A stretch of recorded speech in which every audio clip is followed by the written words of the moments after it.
2019 começou com alerta para dengue, zika e chikungunya na macro-região. Depois de 2 anos marcados por queda considerável no registro das doenças, cidades do entorno enfrentam um risco de infestação.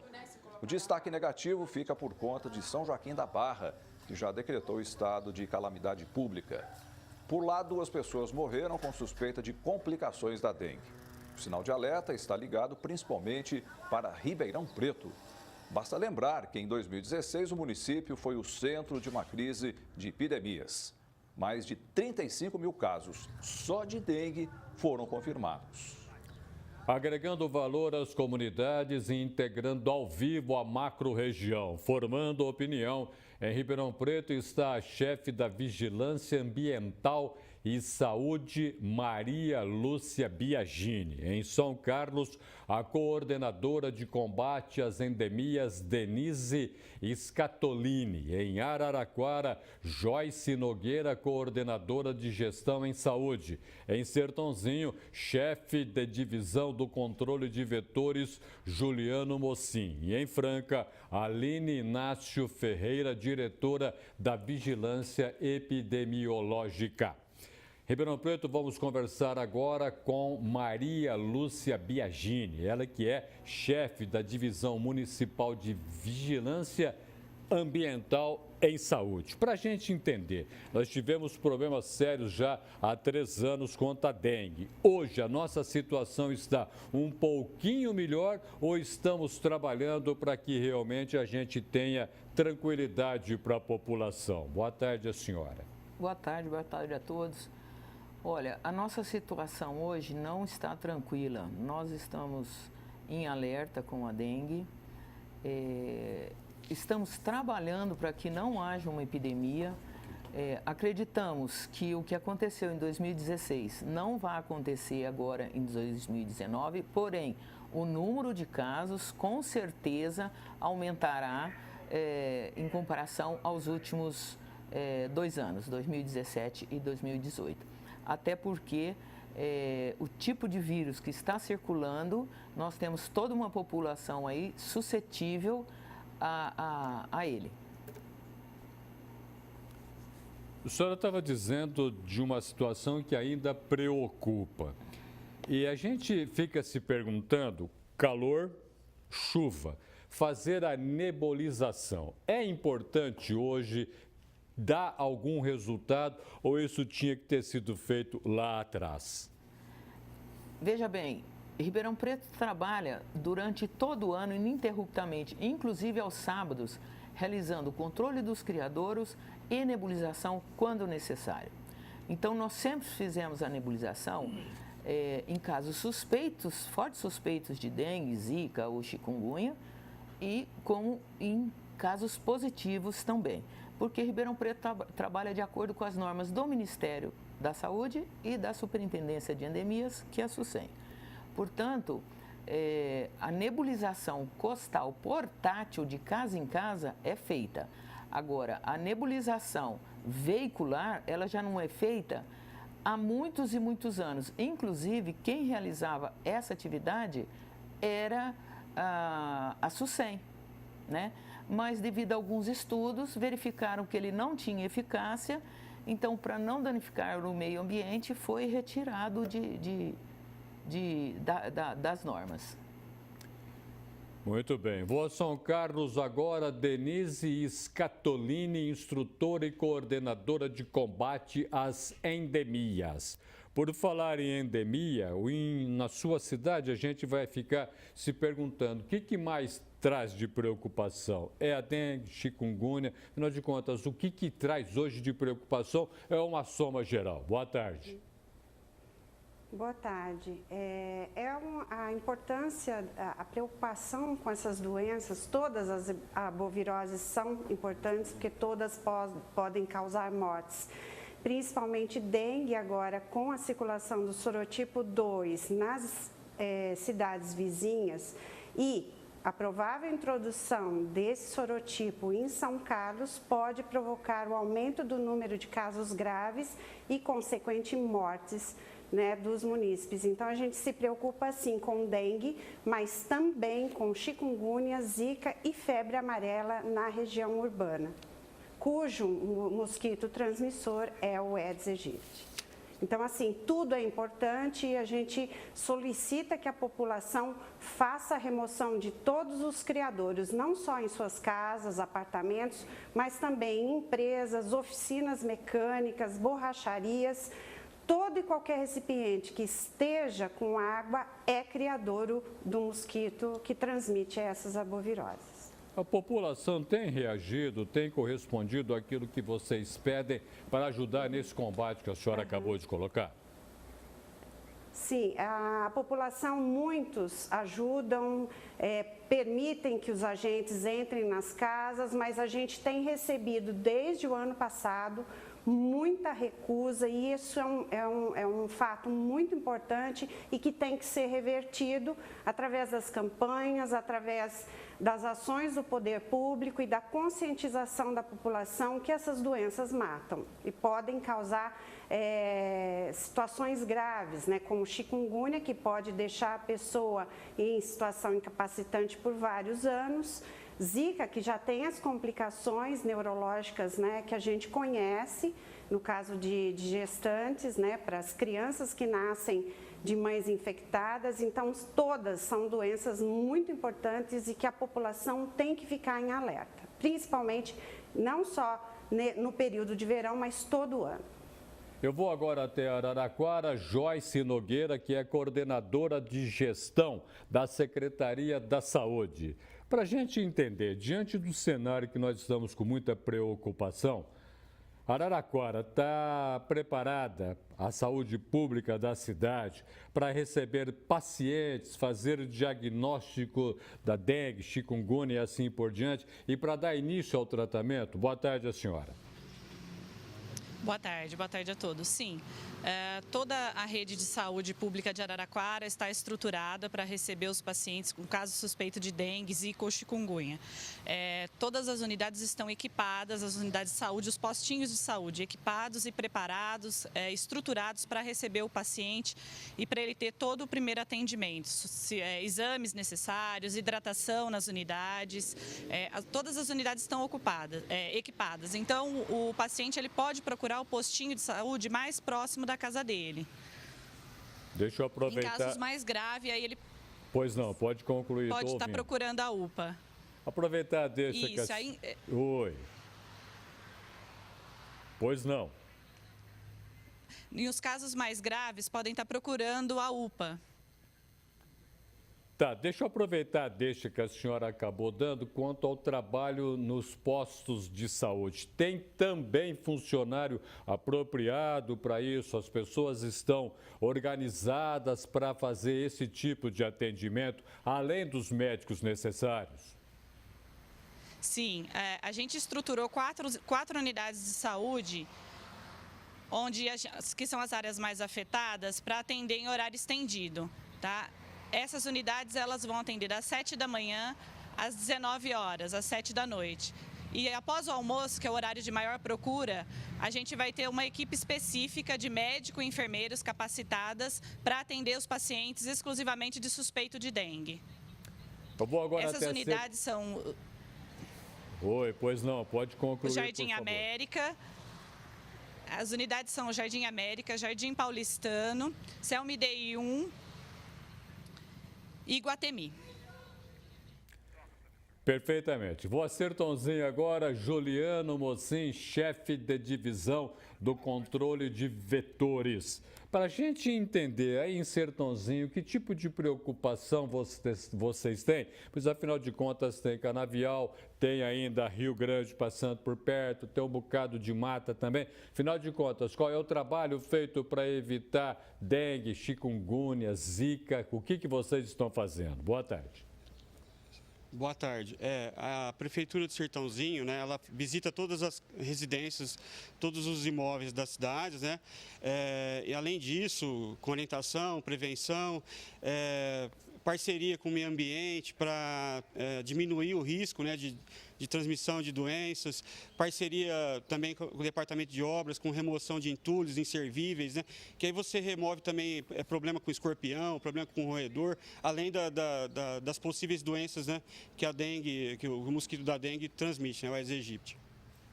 E a cidade tem, o morador, né, da cidade tem correspondido com aquilo que vocês pedem para evitar todos esses criadouros?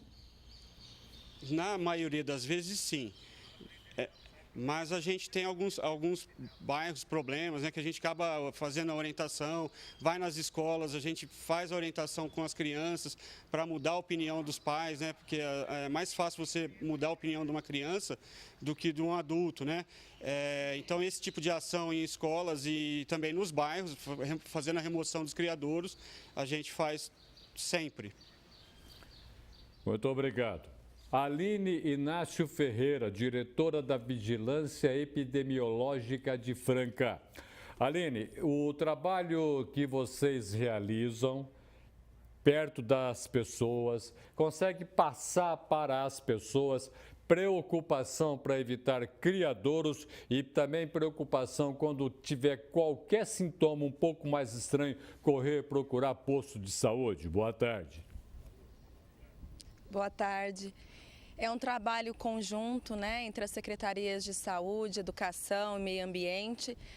Nós temos um plano de contingência para estar atendendo essas pessoas que procuram os serviços de saúde, tanto público quanto privados. E estamos trabalhando, né? As visitas casa a casa, os arrastões de limpeza, os trabalhos de educação permanente junto às equipes de saúde para atendimento dos pacientes que procurem. E agora, nas voltas às aulas, nós estamos esperando as crianças também para estar fazendo um acompanhamento e orientação. É um trabalho multidisciplinar e tem que envolver toda a sociedade e várias secretarias aí, e os serviços públicos e privados também. Como conversa com a criança para que ela reproduza ensinamento e passe em casa para evitar as doenças já citadas? Desculpe, eu não ouvi. Pois não, vou repetir para a senhora. Como é que a gente conversa com a criança para que a criança aprenda e leve para casa ensinamentos para evitar a dengue, chikungunya, zika? Como é que se conversa? Olha, eu tenho um filho de 4 anos e aí ele já está preocupado. Mamãe, você vai matar o mosquito? Tem que matar o mosquito, que é o mosquito que traz a doença. Sem mosquito, a gente elimina a doença. Então, vamos eliminar todos os criadouros. O vasilhame do bichinho de estimação, fechar as caixas d'água, ver se tem algum vaso de planta. Ver dentro de casa e evitar se preocupar só com o terreno baldio. As pessoas tentam se preocupar com o terreno baldio, mas se esquece que o mosquito ele vem atrás do sangue e que está na casa da pessoa. Então, com carinho, com muita atenção, procurar o que está dentro de casa e o terreno baldio a prefeitura está atendendo. Veja o que está acontecendo dentro de casa, tá bom? Tá bom, muito bem lembrado. Quer dizer, para de olhar do lado e olha dentro da tua casa, porque a coisa pode estar aqui dentro da tua casa e você fica jogando a culpa no vizinho ou no da frente, enfim. Olha dentro de casa primeiro, muito bem lembrado. Volta a Ribeirão Preto. Maria Lúcia Biagini, chefe da Divisão Municipal de Vigilância Ambiental em Saúde. Eu estou aqui olhando o negócio, falando a respeito de zeladoria. É importante para evitar o avanço da dengue? Veja bem, a zeladoria do município sempre é importante, mas no caso do mosquito Aedes aegypti, ele tem hábito intradomiciliar. Então, o que foi o que minha colega acabou de dizer aí? O mosquito, ele não fica em terreno baldio, ele não fica em buraco, ele não fica no mato, ele fica dentro de casa, porque a fêmea do Aedes aegypti, ele precisa do sangue para poder maturar seus ovos e perpetuar a espécie. Então, a nossa preocupação não é nem com a zeladoria do município, mas com a zeladoria da população dentro das suas residências. exatamente por conta do hábito do mosquito. A senhora acha que as pessoas entendem isso que a senhora está colocando, de que, olha, primeiro dentro da sua casa para depois falar do lado? As pessoas entendem isso? Olha, algumas pessoas entendem, mas uma grande maioria não entendem, porque ligam na nossa divisão e querem que agentes de combate de endemias vá até as suas residências. Ora, veja bem, Ribeirão Preto tem mais de 300 mil imóveis. Não há como nós atendermos pontualmente cada um que nos procura. Por isso a orientação e por isso a necessidade da população ser um multiplicador dessas ações. Não só dessas ações, como dessas informações também, né? Procurar dentro das suas casas. É tão simples. Onde que dentro da minha casa pode estar parando água? Deixa eu ver meu ralo. Uma vez por semana só. É coisa de 10 minutos. A minha calha, olha, tem chovido tanto. Será que está desentupida? O meu ralo externo, será que está desentupido? A minha geladeira, ela tem uma bandeja. Será que tem água parada lá de gelo? Né? O meu prato de vaso, será que ele está retendo água?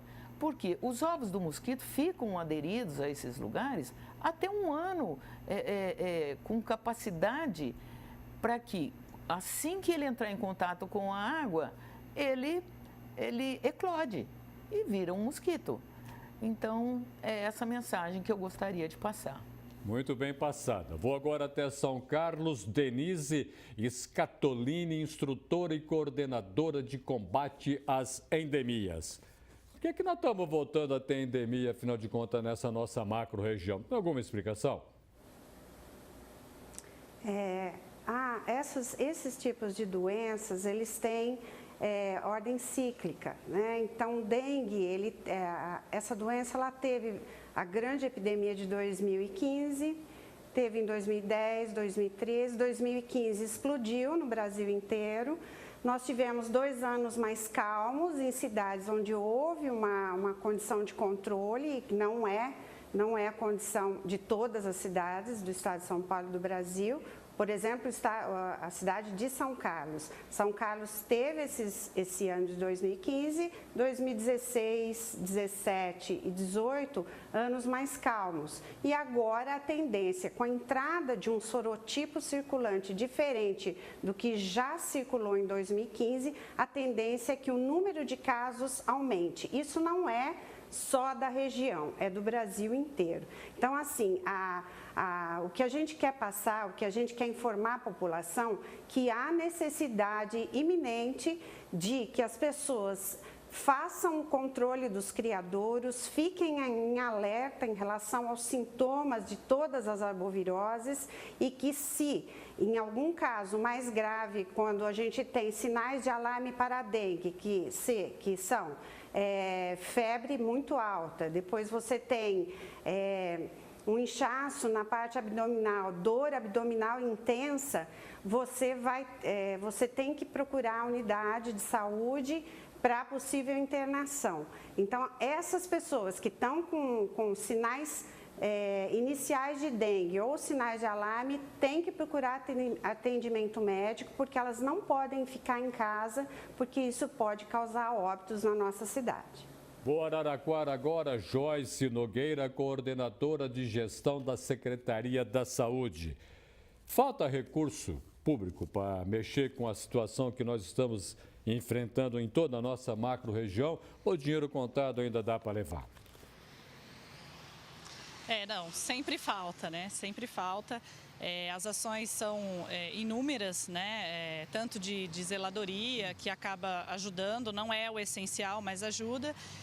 E para a gente contratação de recurso humano e todas as ações que a gente tem que desenvolver durante o ano todo para o combate ao mosquito. né? A gente aqui em Araraquara já está em ação com plano de contingência. A gente vai estar realizando o arrastão a partir do dia 2 na região prioritária, que é a região da Grande Vila. E para isso a gente está contratando também roçadeiras, caminhões, um contingente de 300 pessoas vão estar sendo convocadas e a gente vai estar pagando hora extra, contratando 25 caminhões para estar realizando esses mutirões. Então isso gera aí uma receita adicional para a Prefeitura. Vou a Sertãozinho agora, Juliano Mocim, chefe da divisão de controle de vetores.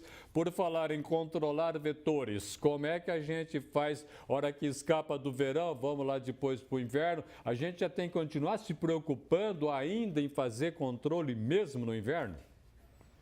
Mesmo no inverno, o controle não pode parar, né? O controle de vetores ele tem que manter suas atividades para que no próximo verão você tenha a possibilidade de ter um verão mais tranquilo em relação à dengue.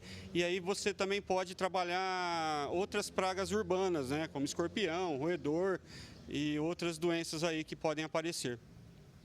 Aline Inácio Ferreira, diretora da Vigilância Epidemiológica de Franca. Como que a gente faz? O trabalho de vocês é um trabalho delicadíssimo, porque afinal de contas parece que fica combatendo e nunca se chega ao final do combate. Como é que vocês trabalham a cabeça das pessoas que saem para o combate no dia a dia para dizer ao morador que também ele tem que participar disso? É uma luta árdua, sim, mas muito gratificante. A população tem que estar envolvida, né? Então, os meios de comunicação, vocês têm um trabalho fundamental nesse processo. E os nossos profissionais, eles são muito engajados, sim. Eles sabem da importância desse trabalho e, como já foi dito, é um trabalho feito durante o ano todo. E como em outros anos o número de doentes baixou, né? A gente baixa a guarda às vezes, a população baixa a guarda. E é aí que mora o perigo. E aí, no próximo ano, o pessoal se descuida e a doença volta.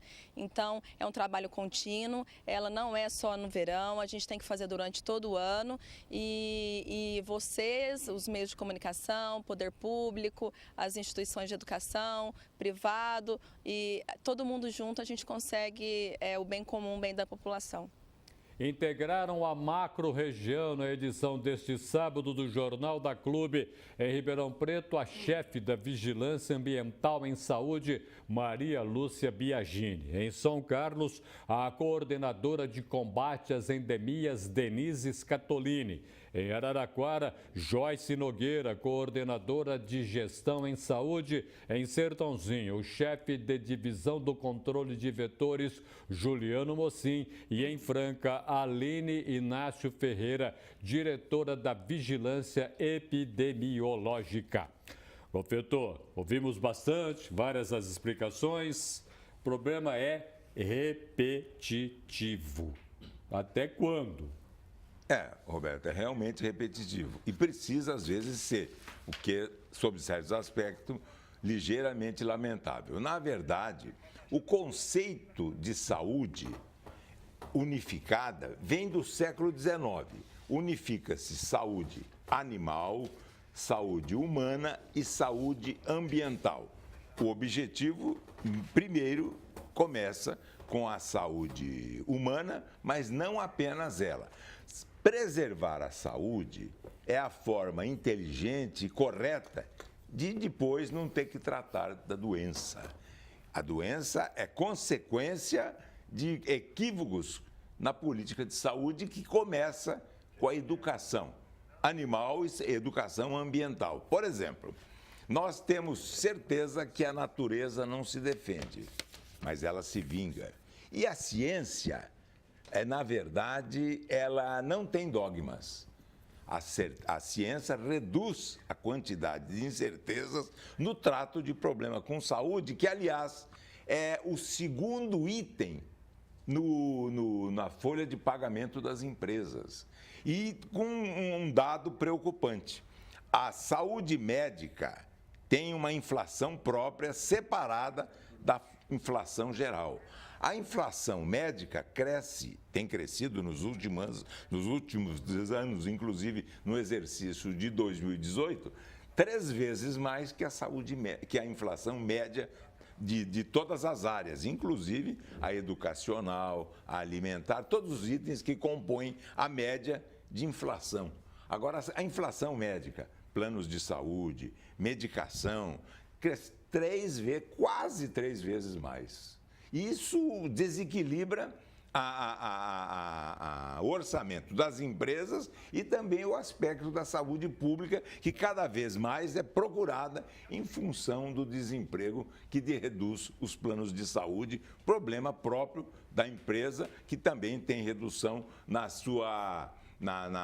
quantidade de empregos gerados. Esse é um outro dado importante. A saúde animal aumenta cada vez mais o problema de infecções com origem animal, porque o homem em latim, problema viril é problema de homem, e vírus, que é um dos micro-organismos que mais causa infecção, transforma o homem, o no hospedeiro do vírus. E a ébola, o CRCIRS e uma quantidade grande de gripes tem origem no mundo animal e chega no homem como primeira consequência. Já a condição ambiental, onde se situa o problema do Aedes aegypti, porque o inseto é o aegypti estudado na área ampla da entomologia, que é a parte da zoologia que estuda os animais, os bichos de uma maneira geral, dentre os quais o inseto, os micro-organismos. O aegypti, ele avulta, cada vez crescendo mais, exatamente porque o rompimento do equilíbrio ambiental. Esse rompimento fatal, que faz como primeira vítima o ser humano. A população se lembra, você também deve se lembrar, Alberto, que toda vez que há redução da presa e sem redução do predador, nós temos desequilíbrio. Ou redução de predador em relação à presa.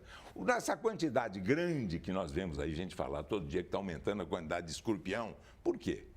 É a presa. Qual é o predador do escorpião? A coruja, a galinha. Uma quantidade enorme. Esse desequilíbrio faz o homem normalmente como a primeira vítima. Agora, outra é o aegypti. Qual era o predador mais constante, mais comum do aegypti? Do Aedes aegypti. O Aedes é o habitat dele. Aedes, habitat. O primeiro predador eram as libélulas. Bate-bunda? Exatamente, o bate-bunda, que era a mais conhecida de todas as libélulas, Sim. A mais popular. Grande parte destruída quando? Quando houve o aumento dos produtos que tentam matar os insetos na lavoura. Então, o desequilíbrio ambiental fez uma vítima, grande parte dela no mundo urbano das cidades. E as cidades da nossa região também, exatamente. Por que é maior, às vezes, aqui? É maior exatamente porque a nossa região é assentada a sua economia, em grande parte, no agronegócio, que, aliás, tem ganho níveis elevados de produtividade e transformado o agronegócio no passaporte que está levando o Brasil, em termos de economia, para item importante do primeiro mundo. Então, nós temos que ver esses desequilíbrios ambiental. Saúde ambiental, saúde animal e saúde humana praticamente tem que ter pontes de ligação e cuidado para exatamente conseguir cortar efeitos que transforma o ser humano e os poderes públicos, o setor privado e público somados, nas vítimas mais notórias e mais notáveis. Eu quero deixar bem claro que a natureza não faz milagres. A natureza faz simplesmente revelações. E na medida em que ela faz revelações, nós temos que ficar atentos, senão nós vamos fazer o quê? Correr atrás, ensacando fumaça, mais ou menos como dizia, para encerrar, o Dom Quixote. 4 cavaleiros partiram de Granada, em disparada. Aí alguém perguntou, um gaiato perguntou, para onde? Para nada. Muito obrigado pela sua presença no Jornal da Clube. Muito obrigado a você, Roberto. Muito obrigado. Viu? Bom dia, boa tarde agora. Bom dia, boa tarde, boa noite. Até mais. Até mais. Muito obrigado, viu, Roberto?